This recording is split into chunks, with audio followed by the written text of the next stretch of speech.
예전엔 괜찮았습니다. 어색해도 불편해도 그래도 가족이니까 참았습니다. 그런데 요즘은 같은 밥을 먹고 같은 명절을 보내도 표정도 말투도 대화도 자꾸만 낯설어집니다. 진심을 다했는데 돌아오는 건 차가운 말 한마디였습니다. 어머니, 너무 신경 안 쓰셔도 돼요. 그 말이 오래 남았습니다. 신경 쓰지 말라는 건지 그냥 모른 척 하라는 건지 잘 지내고 싶었을 뿐인데 왜 이렇게 멀어지는 걸까요? 혹시 이런 기분 겪어보신 적 있으신가요? 오늘은 그런 이야기입니다. 굳이 애쓰지 않아도 괜찮다는 이야기. 60세 어머니가 며느리와 굳이 잘 지내지 않아도 되는 현실적인 이유. 세 가지로 나눠 차분히 들려드리겠습니다. 마음을 지키는 기준이 필요하셨다면 이 이야기가 도움이 될 수 있을지도 모릅니다. 첫 번째 이유는 우리는 애초에 남이라는 사실을 자꾸 잊기 때문입니다. 며느리는 남편을 보고 결혼한 사람입니다. 시어머니와 친해지고 싶어서 결혼한 게 아닙니다. 반대로 어머니도 아들을 키운 것이지 며느리와 친구가 되고 싶어서 아들을 낳은 건 아니죠. 그런데 우리는 자꾸만 가족처럼 지내야 한다는 기대를 품습니다. 며느리는 내 딸이 될 수 있다고 믿고 딸처럼 대하면 딸처럼 느껴줄 거라 생각합니다. 하지만 그 마음이 오히려 상대에게는 부담으로 다가갈 수 있습니다. 요즘 며느리 세대는 마음의 거리를 중요하게 생각합니다. 누구의 간섭도 지나친 관심도 사랑보다 필요하게 느끼는 시대입니다. 그러니 가족이니까 당연하다는 기준부터 우리가 먼저 내려놔야 합니다. 우리는 원래 남이었습니다. 그걸 받아들여야 서운함도 덜하고 기대도 덜 아픕니다. 사실 알고 있었습니다. 처음부터 완전히 가족은 아니라는 걸요. 그래도 자꾸 마음을 줬습니다. 딸처럼 대해보면 언젠간 정말 가족이 될 수 있을 거라 믿었기 때문입니다. 하지만 그건 저 혼자만의 바람이었습니다. 며느리에게 나는 남편의 어머니였을 뿐 딸처럼 가까운 존재는 아니었습니다. 그걸 너무 늦게 알아버렸습니다. 나는 진심이었는데 왜 이렇게 됐을까? 계속 마음속에서 맴돌던 질문입니다. 그래서 혼자 탓했습니다. 내가 뭔가 실수했나? 너무 다가간 걸까? 하지만 이제는 조금씩 다르게 생각하게 됩니다. 문제가 있었던 건 진심이 아니라 관계에 대한 전제였습니다. 나는 가족이 되길 원했지만 그 사람은 적당한 거리에서의 예의를 원했던 겁니다. 그 시작점이 다르다 보니 가까워질수록 어긋나게 된 겁니다. 가족이라는 단어는 법으로는 쉽게 묶이지만 마음으로는 그리 쉽게 하나가 되지 않습니다. 내가 아무리 따뜻한 말로 다가가도 상대가 그 말을 받을 준비가 안 돼 있다면 그건 오히려 부담이 됩니다. 나는 정성을 표현했지만 그에겐 간섭처럼 느껴졌을 수도 있습니다. 나는 챙겨주는 게 당연하다고 여겼지만 그에겐 스스로를 지키는 선을 넘는 일로 보였을 수도 있죠. 결국 이 관계의 가장 큰 오해는 정이 부족해서가 아니라 출발선이 달랐기 때문이었습니다. 내가 먼저 정을 쏟았기 때문에 그 마음이 돌아오길 바랐던 것뿐입니다. 하지만 돌아보니 그건 기대였고 기대는 항상 상처를 남깁니다. 이제는 인정하려 합니다. 우리는 시작부터 남이었고 남이라는 사실을 받아들이는 게 서로에게 더 편안한 방법일 수도 있다는 걸요. 가족이니까 가까워져야 한다는 말, 사실은 누구도 강요할 수 없는 기준입니다. 하지만 우리는 그 말에 스스로를 가두고 있었습니다. 시어머니니까 더 다가가야 하고 며느리니까 받아줘야 한다는 기대. 그 기대가 쌓여 갈등이 되었습니다. 이 관계의 핵심은 다름을 인정하는 것입니다. 가족이라는 틀은 같아도 그 안에서 바라보는 온도는 전혀 다를 수 있습니다. 정말 가족이 된다면 좋겠지만 그게 자연스럽지 않다면 굳이 억지로 끼워 맞출 필요는 없습니다. 며느리는 예의를 지키며 거리를 두고 싶어 하고 시어머니는 정을 나누며 가까워지고 싶어 합니다. 그 차이를 모르고 다가가면 상대는 부담을 느끼고 결국 마음의 문은 더 굳게 닫힙니다. 잘해주고 싶었던 마음이 어느 순간 간섭으로 느껴지고 챙겨준다는 행동이 압박처럼 다가오는 순간부터 상대는 서서히 물러나기 시작합니다. 그제야 우리는 혼잣말처럼 묻습니다. 도대체 내가 뭘 그렇게 잘못했지? 하지만 잘못이 아니었습니다. 마음을 전하려 한 것도 정성을 들인 것도 모두 진심이었습니다. 단지 그 진심을 받아들일 준비가 상대에게는 없었을 뿐입니다. 그래서 이제는 다른 기준이 필요합니다. 가까워지는 것을 목표로 하지 말고 불편하지 않은 거리를 지키는 것을 목표로 삼아야 합니다. 그게 지금의 시대에 맞는 관계의 온도일지도 모릅니다. 딸처럼 지내자는 다짐보다 서로 상처 주지 않고 지내면 된다는 기준이 우리 마음을 더 평온하게 지켜줄 수 있습니다. 관계는 감정이 아니라 거리에서 무너집니다. 그리고 거리도 사실은 마음이 정한 선입니다. 지금은 그 선을 조금 멀리 그어도 괜찮습니다. 두 번째 이유는 서로 기대하는 관계의 모습이 너무나 다르기 때문입니다. 시어머니는 이렇게 생각합니다. 이젠 딸 같은 사람이 생겼으니 정도 나누고 맛있는 것도 해주고 힘든 일도 함께 나누며 지내면 좋겠다. 가족처럼 서로 기댈 수 있는 사이가 되길 바라는 겁니다. 하지만 며느리는 이렇게 생각합니다. 예의는 지키되 불필요한 간섭 없이 적당한 거리를 유지하며 지내고 싶다. 가끔 만나 안부를 나누고 필요할 때만 연락하는 가벼운 관계를 선호하는 겁니다. 이 차이는 아주 작지만 결과는 크게 다릅니다. 시어머니가 일주일에 한 번 안부를 묻는 건 정성이고 관심이지만 며느리에겐 왜 자꾸 연락하시지라는 부담으로 느껴집니다. 반찬을 해다 주는 건 사랑의 표현이지만 그 아이에겐 내가 잘못하고 있다는 뜻인가? 혹은 안 해도 되는 걸 왜 자꾸 주시지? 하는 불편함이 될 수 있습니다. 기대한 만큼 돌아오지 않으면 우리는 실망하게 되고 그 실망은 어느새 서운함이 됩니다. 반대로 며느리는 말합니다.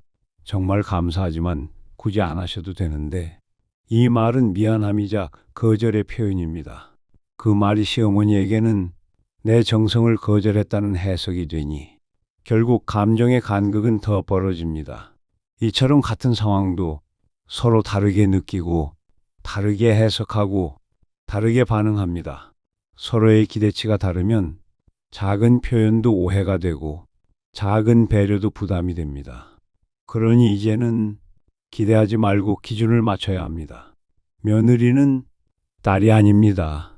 그저 남편과 결혼한 성인이며 자신만의 방식과 선이 있는 사람입니다. 그 사람에게 내 방식으로 다가가는 건 정이 아니라 요구일 수 있습니다. 지금 필요한 건 가까움보다 편안함입니다. 정성보다 존중입니다. 내가 주고 싶은 것보다 상대가 편하게 느끼는 방식에 맞춰야 오히려 관계는 오래 갑니다. 며느리는 정성보다 경계를 중요하게 여깁니다. 어릴 때부터 각자의 공간, 각자의 선택을 존중받으며 자라온 세대이기 때문입니다. 그런 아이들에게 반찬 가져왔어. 요즘은 뭐 하고 지내니? 감기 조심해라. 밥은 먹었고? 이런 말들은 배려가 아니라 확인처럼 느껴질 수 있습니다. 시어머니는 정의 표현이라고 믿지만 며느리는 자유를 침범하는 언어처럼 받아들이는 거죠. 그래서 같은 말도 받아들이는 방향이 완전히 달라집니다. 요즘은 반찬 안 해드려도 되죠? 이 말은 며느리에겐 배려의 표현이지만 시어머니는 마음속으로 이렇게 생각합니다. 이젠 내가 해주는 게 부담인가? 내가 뭔가 잘못했나? 결국 아무도 잘못한 건 없지만 마음만 상처로 남습니다. 여기서 중요한 건 이 갈등이 성격 문제가 아니라 기대의 구조 차이에서 온다는 점입니다. 예전 세대는 며느리는 곧 딸이라는 사고가 익숙하고 요즘 세대는 서로 존중하면 되는 남이라는 인식이 기본입니다. 그 차이를 모르면 나는 잘해줬다는 자부심이 부담을 줬다는 말로 되돌아오고 예의 지킨다는 거리두기가 정이 없다는 오해로 이어집니다. 그럼 결국 이런 감정만 남습니다. 이럴 줄 알았으면 그냥 안 할걸? 가만히 있는 게 더 나았을지도 몰라. 그래서 이제는 생각을 바꿔야 합니다. 잘해주는 게 중요한 게 아니라 상대가 편하게 느끼는 게 더 중요하다는 사실. 가까운 게 좋은 게 아니라 불편하지 않은 게 더 오래가는 관계라는 사실. 내 기준을 상대에게 기대하면 상처는 반복됩니다. 이제는 내 방식보다 상대의 호흡을 바라볼 줄 알아야 합니다. 서운함이 쌓이기 전에 기대치부터 낮추는 것. 그게 지금 우리에게 필요한 새로운 지혜입니다.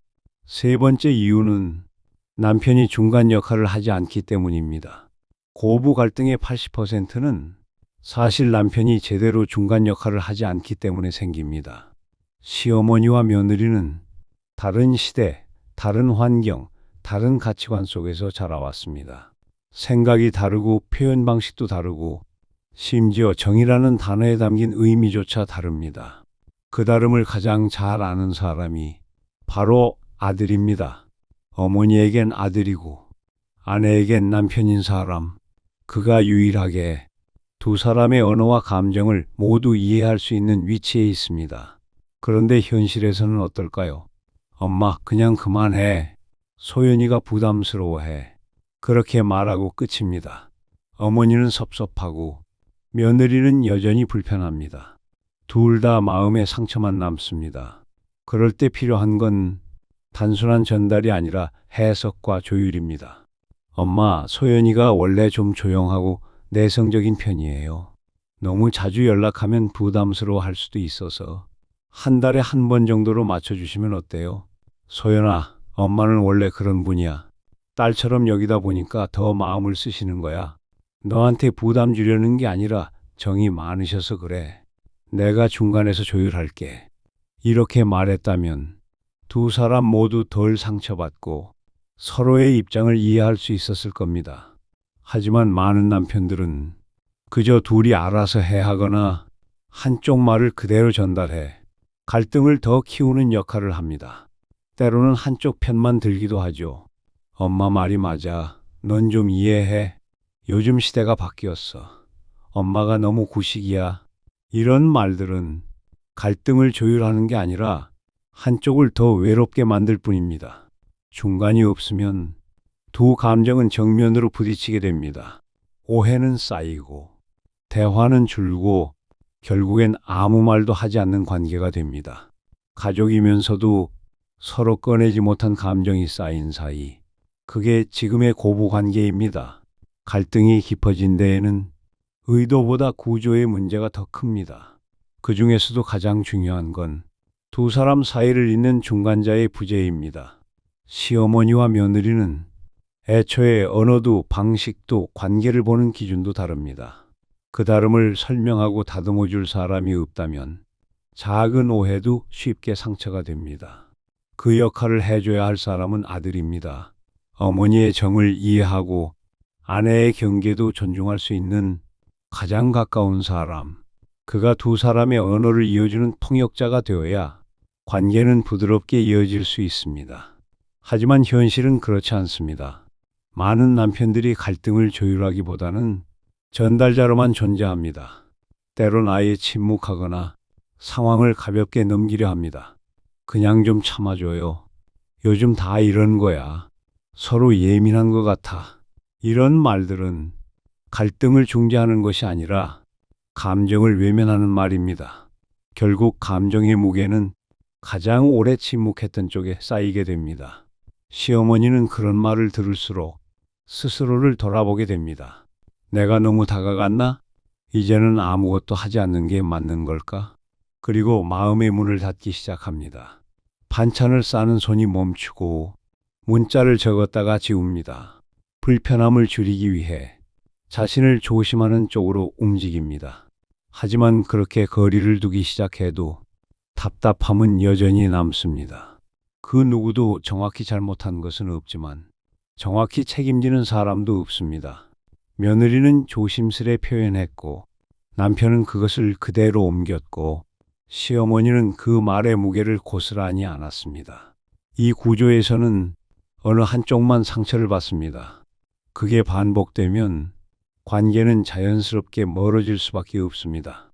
그래서 고부 갈등의 본질은 감정이 아니라 다리를 놓아야 할 사람이 그 역할을 하지 않을 때 생기는 단절입니다. 그리고 그 단절은 결국 가장 많이 마음을 썼던 사람에게 가장 깊은 상처로 남습니다. 중간에서 조율해 줄 사람이 없으면 감정은 오해로 흐르고 관계는 침묵으로 닫힙니다. 며느리는 표현했고 남편은 그것을 그대로 전달했습니다. 그리고 어머니는 그 말의 무게를 그대로 안게 되었습니다. 그래서 어머니가 기준을 바꾸셔야 합니다.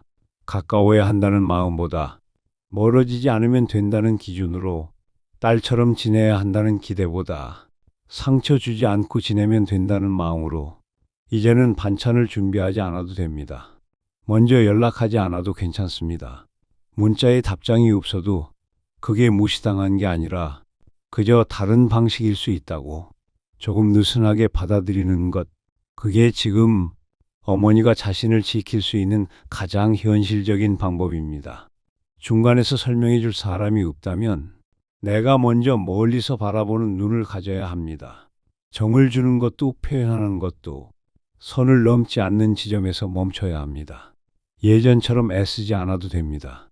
관계는 가깝다고 유지되는 게 아닙니다. 서로를 불편하게 하지 않는 선에서 지켜나가는 것이 더 오래 갑니다. 혹시 마음속에 이런 생각이 드셨다면 그건 이제 기준을 바꿀 때라는 신호입니다. 나는 왜 늘 조심해야 하지? 왜 나만 멈춰야 할까? 그 질문에 답을 줄 수 있는 건 남편도 며느리도 아닙니다. 바로 어머니 자신입니다. 이제는 감정이 아니라 거리로 관계를 지켜야 할 때입니다. 정말 지키고 싶은 마음이 있다면 조금 덜 가까이에서 더 오래 바라보는 것도 하나의 지혜일 수 있습니다. 여기까지 세 가지 이유를 나눴습니다. 우리는 원래 남이고 기대하는 관계도 다르고 그 다름을 조율할 사람도 없다는 것. 그러니 이제는 기준을 바꿔야 합니다. 가까워야만 좋은 관계는 아닙니다. 멀지 않으면 그걸로 충분합니다. 반찬을 하지 않아도, 먼저 연락하지 않아도 그게 무심한 건 아닙니다. 딸처럼 지내려는 다짐보다 상처 주지 않고 지내겠다는 기준, 그게 지금 우리에게 더 필요한 마음입니다. 기대를 줄이면 상처는 줄고 마음은 더 편안해집니다. 그동안 정말 많이 애쓰셨습니다. 그 정성과 마음, 이제는 당신 자신에게도 돌려주세요. 지금은 몰라도 언젠가는 꼭 필요한 이야기입니다. 인생 지도의 이야기가 도움이 되셨다면 구독과 좋아요 부탁드립니다. 시청해 주셔서 감사합니다.